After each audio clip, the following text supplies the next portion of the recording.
What is going on, everyone? My name is Under the Radar, and welcome back to the Draft League Viabilities. Now, in the last episode, we covered Mega Medicham, and Mega Medicham is a total BA. But in this video, we're going to be covering a very low-tier BA that I actually picked for PGL, and a lot of people didn't understand why I picked it, and I'm hoping that this video will shed a little bit of light on it. However, it's still not that good. The mon that I am referring to is actually Floatzel. Now, I picked Floatzel up for a couple different reasons.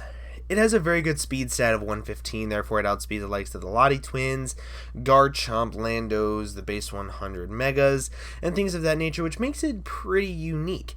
And then the fact that it is so fast that it's viable to run a Choice Specs or a Choice Band on it because it is so fast. On the note of being able to run a Choice Band or a Choice Specs, you can run both of them because it's not like its offensive stats are piss poor in either one.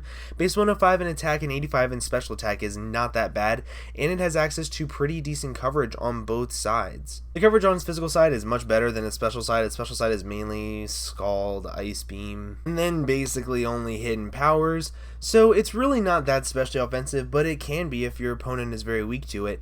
But on the physical side, it has a shit ton of really cool moves like Waterfall, Aqua Jet, Ice Punch, Crunch, Low Kick, Iron Tail. It gets Pursuit, so it gets a lot of the same type coverages, but they're very cool coverage, which makes it kind of unique for a very cheap mon, a very fast mon, along with being able to not be burnt. If you guys did not know, its ability is called Water Veil, and what that allows it to do is to not get burnt by Scalds, by Will-O-Wisps, basically be burnt in general, and that's very unique because you're able to switch in on bulky water types, and say you run like AV, or say you don't run AV and you just want to switch into it, it can take it decently well. It does about 50% from powerful ones, so that means it can live it can either threaten it out depending on its coverage, or you can use it as a pivot to baton pass out, force it to go for another type move, get in your like electric type or something, and finish it off that way.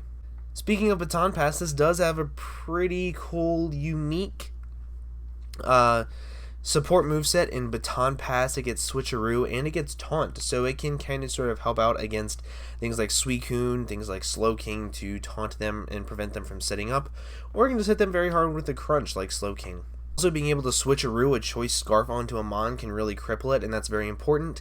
But I think that this mon is mainly a value pick. It's not something that you pick for like very good reasons. It's just you want a fast mon that can do some work in certain games and make people prep for it, and when they don't prep for it, they lose to it, and that's kind of why I picked it. I also really wanted a Scald switch in. While I had Vaporeon on my PGL team, if I was going up against a team that I lost my Vaporeon or something like that, I want to be able to switch something in, risk like not having to risk a burn, and still being able to hit very hard. Floatzel is a mon that's very matchup dependent, and it's not going to be your MVP of your team. It's not going to be anything like that, but I still think it's a very cool mon to build around, or a very cool mon to have on your team. And it's kind of difficult to build around it because it is a pure water type. By that I mean a lot of people want bulky water types, and when they don't want a bulky water type, they want a Azumarill, Greninja, Mega Gyarados, something like that, so it can be like very offensive.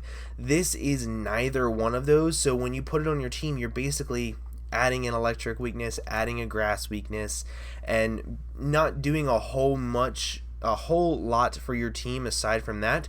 So you want to make sure that your team is basically built, you have everything that you want, and all your other check boxes checked off, and then you can throw Floatzel on it as like an extra little fun meme pick. When I picked it in the PGL, I knew that I was going to be adding this extra weakness, so I made sure I had a very good electric immunity in my Gligar. I made sure I had a pretty good grass switch in my Rotom Mow, along with Sylveon and Jirachi and Victini, so I made sure I covered those pretty well, and that way I was like, you know what, I want to pick Floatzel, let's do it. And then I still had room for another meme, so I picked a Rufflet, so that was really cool. But as I was saying, this thing isn't going to be an MVP. It's just a very cool mon, and in certain matchups it can be pretty good and break through some walls and do a little bit of damage. And late game, if everything else is weakened, this can be a late game cleaner because of its speed. And then having access to Priority and Aqua Jet, it's very cool to where if you have, say, a Darmanitan that you're facing, or a Victini, and they switch into rocks a couple times, and then you're banded with Aqua Jet, you have a chance to KO them. So it makes it very unique to face against very offensive fire types as well. Overall though, as I said, make sure you have everything on your team built out. You have your bulky water type, your fairy dragon steel, fire water grass, you have your electric type, you have your spin blocker or hazard stackers, whatever else you want on your team. Then you get Floatzel. It's an extra mon. You do not build around this thing. That's just the way low tier mons work in my opinion, unless they're low tier mons that are just stupidly placed. Like, no offense to GBA's tiering system, I love their tiering system for the most part. There's a couple mons in there that I strongly disagree with, and one of them is the fact that they have Sneasel in tier 5. Like, it's base 115, it can hit stupid hard, and it's in tier 5. I think it should at least be in tier 3 is a stretch, but tier 4 for sure. And if it's a mon like that and it's stupidly low priced, then I say go ahead and do it and have a little bit of fun with it. The grade that I'm going to give this thing is actually a D. As much as I love Floatzel, as much as it's my favorite mon and I wanted to get a mega and be completely badass, it's still not that good. I would much rather have a different water type, like a bulky water type, and then a different offensive mon along with the bulky water type, but that's just my personal opinion. It's still decent for what it is, but there is so much better than this thing that you guys could get.